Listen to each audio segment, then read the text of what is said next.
सरस्वती शिक्षा समिति की ऑनलाइन क्लासेस में आपका स्वागत है।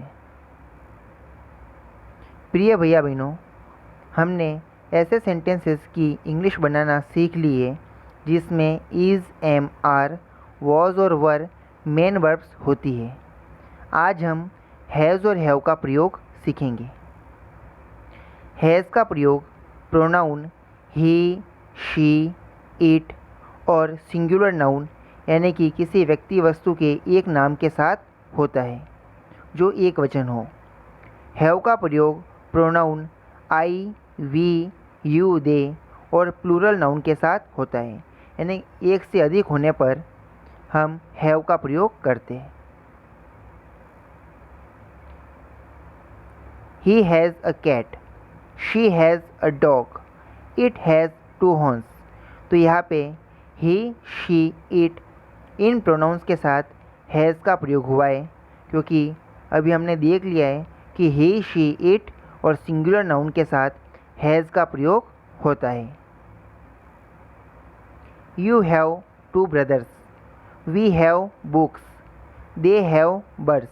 तो यहाँ पे प्रोनाउन you, वी, दे इनके साथ हैव का प्रयोग हुआ है, क्योंकि प्रोनाउन आई, वी, यू, दे इनके साथ हैज़ और हैव में से हैव का प्रयोग होता है। चौथा वाक्य है अनु हैज़ 2 सिस्टर्स। पांचवा वाक्य है अनु एंड रानू हैव टॉयज़। तो चौथे वाक्यों में अनु एक वचन है, इसलिए अनु के साथ हैज़ का प्रयोग हुआ है, जबकि पांचवें वाक्य में अनु और रानू 2 हो गए, इसलिए इनके साथ हैज़ और हैव में से हैव का प्रयोग हुआ है। जिन वाक्यों में हैज़ और हैव का प्रयोग होता है वो वाक्य हिंदी में कुछ इस तरह से होते हैं, जैसे कि मेरे पास एक पेन है, मेरा एक भाई है, मेरे एक गाय है, राम के पास 4 बैल है, राम के एक बहन है, राम के एक कार है। या इस प्रकार से हम और भी बहुत सारे वाक्य देख सकते हैं, जैसे पेन है, मेरे भाई के पास एक पेंसिल है। कुछ वाक्य इस प्रकार से भी होते हैं, हाथी के एक सूंड होती है, पक्षी के एक चोंच होती है, शेर के पंजे होते हैं, भालू के घने बाल होते हैं। तो जैसे कि हमें काऊ पर अगर निबंध लिखना है तो हम जो वाक्य प्रयोग में लेते हैं, गाय के एक सूंड होती है, गाय के 2 सींग होते हैं, गाय के 4 पैर होते हैं। तो ऐसे वाक्यों की इंग्लिश हैज़ हैव के प्रयोग से बनती है। तो सबसे पहले आपको ये कुछ वर्ड्स है, इनकी इंग्लिश ध्यान रखनी है। मेरे पास है, इसके लिए इंग्लिश में आपको आई हैव लिखना है। मेरे मतलब रखने वाला मैं हूँ, तो उसके लिए आई आएगा, और पास है इसके लिए आएगा हैव, क्योंकि आई के साथ हैज़ और हैव में से हैव का प्रयोग होता है, इसलिए मेरे पास है इस पूरे फ्रेज की इंग्लिश बनेगी आई हैव। हमारे पास है, वी हैव, हमको इंग्लिश में वी कहते हैं, और हमारे पास है इस सेंटेंस की इंग्लिश बनेगी वी हैव। तुम्हारे पास है, यू हैव, उनके पास है, दे हैव, उसके पास है, ही हैज़, इसके पास है, इट हैज़। तो ये वर्ड जो है कुछ प्रोनाउन से जुड़े हुए हैं, इसलिए आपको इन्हें अच्छे ढंग से याद करना है कि इनके लिए इंग्लिश में हमें क्या लिखना है। अब हम सीखेंगे कि इन हिंदी वाक्यों की इंग्लिश कैसे बनाएं। तो यहाँ पे पहला वाक्य है राम के पास एक गाय है। तो इंग्लिश बनाते वक्त सबसे पहले हम राम लिखेंगे, फिर राम के साथ हैज़ और हैव में से हैज़ का प्रयोग होता है, क्योंकि राम एक वचन है तो हम लिखेंगे हैज़, राम हैज़। तो इसका मतलब हो गया राम के पास में पास है, इसके लिए कोई नया वर्ड अलग से नहीं आता है। राम के पास है मतलब राम हैज़, मेरे पास है मतलब आई हैव, श्याम के पास है मतलब श्याम हैज़, सीमा के पास है मतलब सीमा हैज़। तो जब भी ऐसा कोई वाक्य होता है जिसमें के पास है, के है, तो हमें उसके लिए हैज़ और हैव लगा देना है। तो राम के पास है मतलब राम हैज़, राम के लिए राम आ गया, और के पास है मतलब हैज़। तो राम हैज़ में अंग्रेजी आ गई, राम के पास है। अब इस वाक्य में बचा है एक गाय, तो हम लिख देंगे अ काऊ। राम हैज़ अ काऊ, राम के पास एक गाय है। अगला वाक्य है सीमा के दो भाई हैं। इस वाक्य में पास नहीं लिखा हुआ है, फिर भी ऐसे वाक्यों में हैज़ और हैव का प्रयोग ही होता है। तो सीमा के दो भाई है, तो सबसे पहले सीमा के है मतलब सीमा के पास ही है, लेकिन यह अशुद्ध वाक्य होगा कि सीमा के पास दो भाई है, इसलिए इस वाक्य को इस तरह से लिखा जाता है, सीमा के दो भाई है। तो सीमा के लिए आएगा सीमा, और के है मतलब हैज़, सीमा हैज़।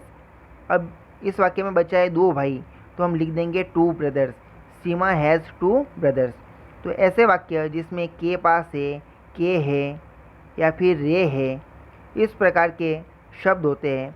तो ऐसे वाक्यों की इंग्लिश बनाने के लिए हमें हमेशा हैज़ और हैव का प्रयोग करना है।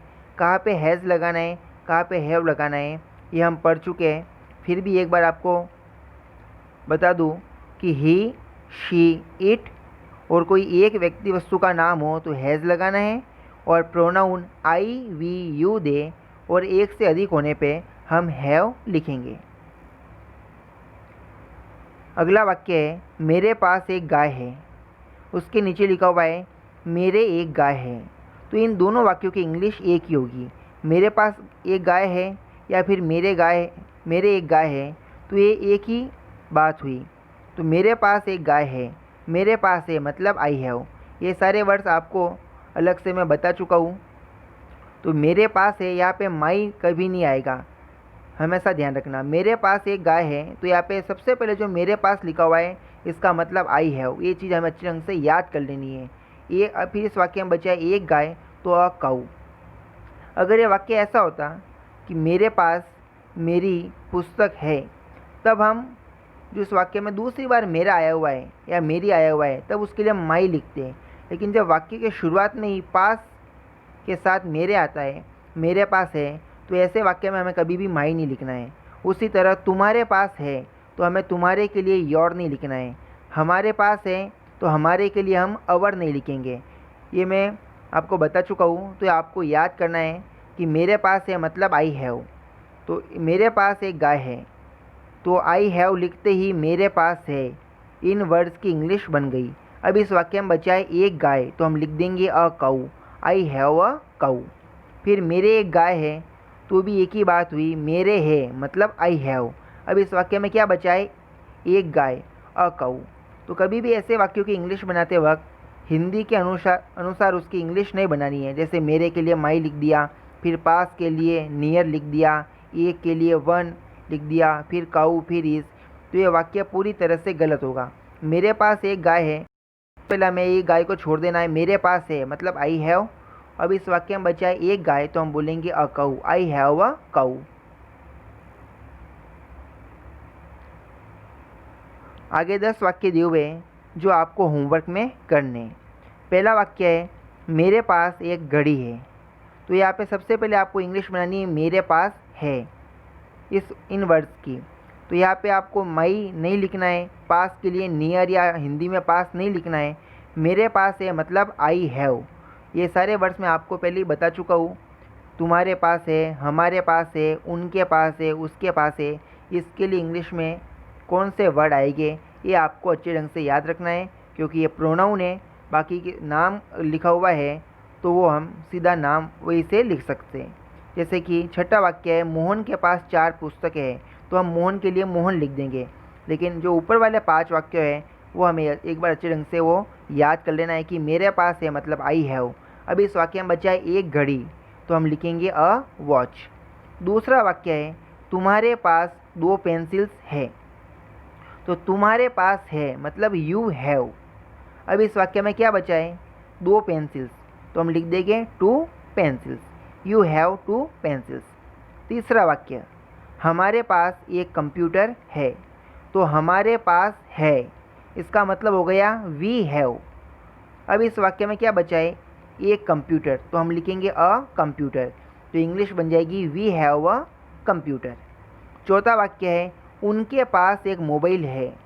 उनके पास, तो हम लिखेंगे दे हैव। अब इस वाक्य में क्या बचा है, एक मोबाइल, तो दे हैव अ मोबाइल। पांचवा वाक्य है उसके पास एक बिल्ली है। तो पांचवें वाक्य में हम ही हैज़ या शी हैज़ दोनों लिख सकते हैं, क्योंकि वाक्य से पता नहीं चल रहा है कि वह लड़का है या लड़की। इसके लिए हम दोनों का प्रयोग कर सकते हैं, ही हैज़ 2 कैट्स या शी हैज़ 2 कैट्स। छठा वाक्य है मोहन के पास 4 पुस्तकें हैं। सातवां वाक्य नीतू के पास 3 गेंदे हैं। आठवां वाक्य है टीना और मीना के पास 2 केले हैं।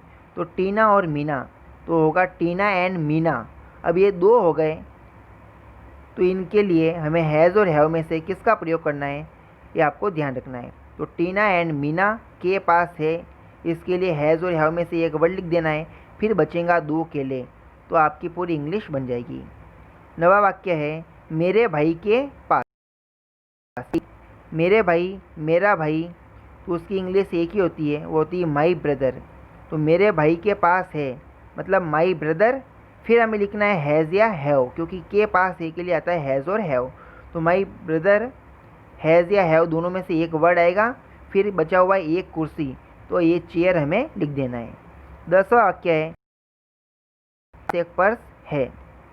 तो मेरी माताजी मतलब माई मदर, फिर बचा के पास है, तो उसके लिए हम हैज़ और हैव में से एक वर्ड लिखेंगे। तो माई मदर एक वचन है, सिंगुलर है, तो हैज़ आएगा या हैव आएगा, ये हमें पता होना चाहिए। फिर बचा एक पर्स, तो हम लिख देंगे एक पर्स। तो इस तरह आज हमने हैज़ और हैव का प्रयोग सीखा और फिर ऐसे वाक्यों की हिंदी से इंग्लिश बनाना सीखी जिनमें हैज़ और हैव का प्रयोग मेन वर्ब के रूप में होता है। तो एक बार फिर से हम दोहरान कर लेते हैं कि प्रोनाउन ही, शी, इट और सिंगुलर नाउन के साथ हैज़ लगाना है, और प्रोनाउन आई, वी, यू, दे और प्लूरल नाउन के साथ हमें हैव लगाना है। हिंदी से इंग्लिश बनाते वक्त हमें हिंदी के वाक्य के अनुसार इंग्लिश नहीं बनानी है, जो नियम हो और जिस प्रकार से बताया गया हो उस प्रकार से ही हमें याद रखकर हिंदी से इंग्लिश बनानी है। धन्यवाद।